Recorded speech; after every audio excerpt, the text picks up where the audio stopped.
আমি শিখাই দিলে। আচ্ছা নুন একটা প্রশ্নের আমার উত্তর দিয়ে দে, তাহলে বুঝে যাবো তুই পুলিশ হতে পারবি না। নাই বলি রামের বাবার নাম কি ছিল রে?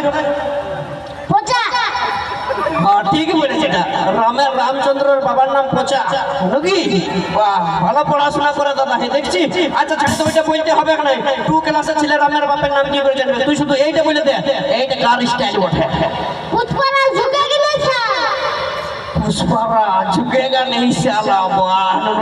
बोले হ্যাঁ নো, যদি पुष्पराज झुकेगा नहीं তাহলে সকালে যখন ঘুমায় উঠে বাথরুম जाएगा তখন কি पुष्पराज দাঁড়াই দাঁড়াই করেगा? তখন তো पुष्पराजকে ঝুঁকনা পড়েগা নাকি? যা দেবরে তোর দুটো শাশুড়ি হবে, যা একটা তোর বাবাকে দিবি, একটা আমাকে দিয়ে দিবি। হ্যাঁ দেখছো মৌসি গো, আজকাল का ছিল आप डीजे जमाना ছিল হে লোঠা নাই। তো চলো নিয়ে আসবো পরবর্তী শিল্পী তথা আজকের অনুষ্ঠানের সেই কিংবদন্তি গায়িকা মিস রেণুকা দাস।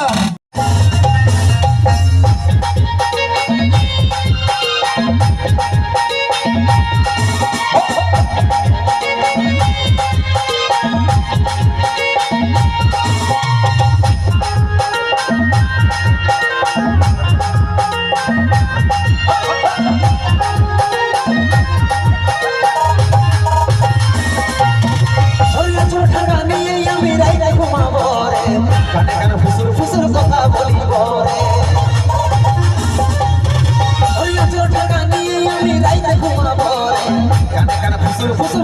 বলিব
রে।